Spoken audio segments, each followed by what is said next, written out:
In this video, I'm going to talk about 10 common things that English learners say that native English speakers never say. I'll tell you things you should avoid saying if you want to sound like a native speaker or just more fluent in general. And I'll tell you what you should say instead.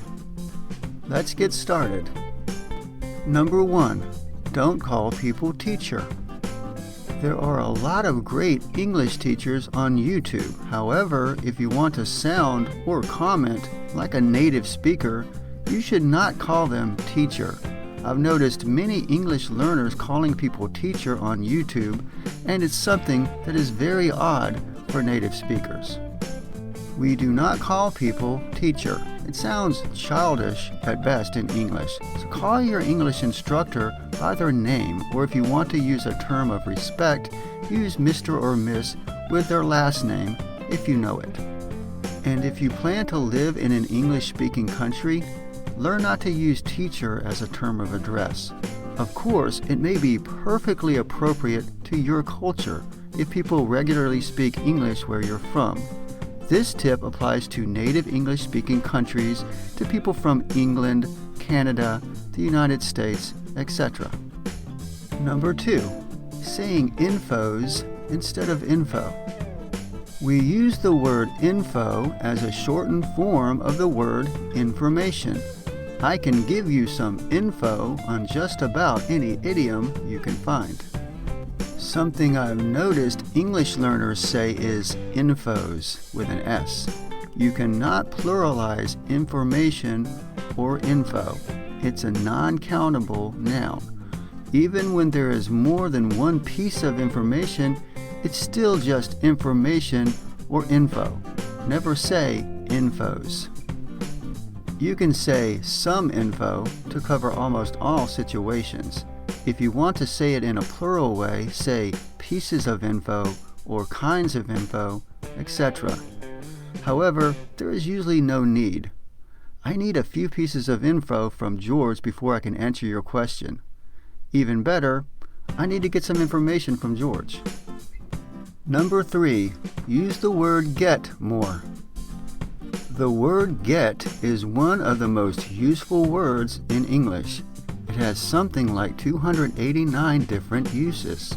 This makes it one of the most confusing words in the language since it's used so many different ways other than its basic meaning and use.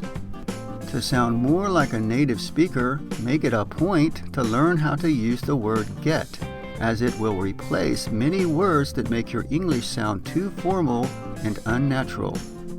Here are some examples of how the word get can and should replace many words in English to sound more natural and less formal, like a native speaker. I became sick yesterday. Instead say, I got sick yesterday. I received a call from Mike yesterday. Now this is fine if you want to sound very formal and perhaps authoritarian. To sound more natural, say, I got a call from Mike yesterday. Number 4. Using only for emphasis. This is one for Indian English speakers. Something that English speakers in India say, which makes perfect sense in India, makes no sense in the United States or the UK. They use the word only to emphasize. Now, sometimes when the word only could be taken as an exclusion, but it's used as an emphasis term, this could create confusion to native speakers. Other times, it will just sound strange and odd and make little sense to them. For example, that's a big building only. Do you mean that's the only big building there is? Don't say, I have a new phone only. Just say, I have a new phone. And don't say, I'll do that tomorrow only. Just say, I'll do that tomorrow. Or, to be more emphatic, you can say, I'll definitely do that tomorrow, or I promise I'll do that tomorrow. Number 5. Do one thing. Another habit I've noticed from some of my Indian friends is starting sentences with do one thing when they want you to do more than one thing. If we say, if you could do one thing for me, we are normally asking a favor. Or we are angry and asking a lazy person to at least do one thing. So, used too often, this will sound very strange anywhere but India, and to be honest, it sounds a bit rude to us when you say it. So just don't say it at all to Americans or British folks, and you'll be better understood, and they won't think you're being rude. Number 6. Elder to instead of older than.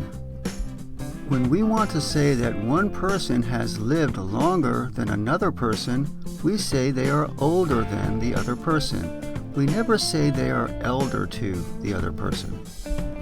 I'm older than most of my viewers, so I might remember some idioms they've never heard. Number 7. Use of the word dear. In American and UK English, we use the word dear as part of a form of address in two ways. First of all, we use it as a formulaic polite beginning to a letter or other formal message, as do people in other countries like India. Dear whoever, please rescue me from this deserted island. Otherwise, the word dear is reserved for very close friends or family, and mostly it's something a husband would call a wife, or vice versa, or a mother would call her children. Avoid using the word dear to address a native English speaker whom you don't know very well. While this may be an attempt to convey affection or admiration to someone, it is way too familiar for UK and American English speakers. It may also sound patronizing. Number 8. Using the word doubt to replace the word question. I've encountered this habit many times. Native English speakers in America, the UK, Australia, and Canada never use the word doubt to replace question. Many English learners say to me, "Eric, I have a doubt. Can you explain to me something?" This used to be very confusing until I realized that they meant, "I have a question." Even when we feel uncertain about something, we don't usually say, "I have a doubt." We say, "I have doubt," or "I doubt something." Doubt is a feeling of uncertainty.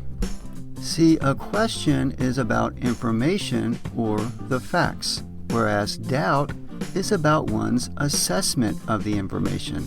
So when people said to me, "I have a doubt," it sounded like they were uncertain about whether certain facts they had been taught were correct, when, in reality, they didn't know the facts at all and wanted me to explain them. If you want to ask someone to explain something or you need an answer to a question, you can simply say, "I have a question." Number 9. Saying, "according to me," instead of, "in my opinion." I've heard this one many times and it always sounds so strange, even though it is grammatically correct. We just don't say it. If you are going to express your opinion or viewpoint, say, "in my opinion," or "I think that." Do not say "according to me," because it sounds really bad and quite pompous. The word according, when used in the phrase according to someone, means as stated by someone. For example, according to the Oxford Dictionary of the English Language, "according to me" has actually been used since at least 1875. But if you don't want to sound pompous, like you are citing yourself as an authority, never say it. Number 10. Legends instead of subtitles. I always include subtitles with my videos. I do not include legends. I'm not sure which non-English language this is peculiar to, but I have noticed non-native speakers of English refer to subtitles as legends.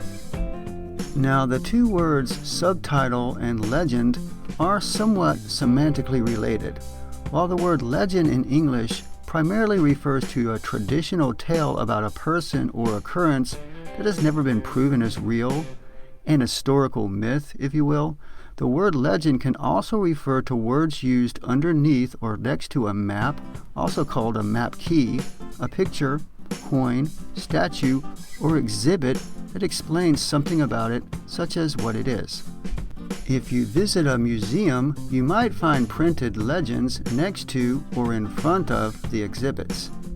However, the words flashed on a screen accompanying a video, TV show, or movie are correctly referred to in English as either subtitles or captions.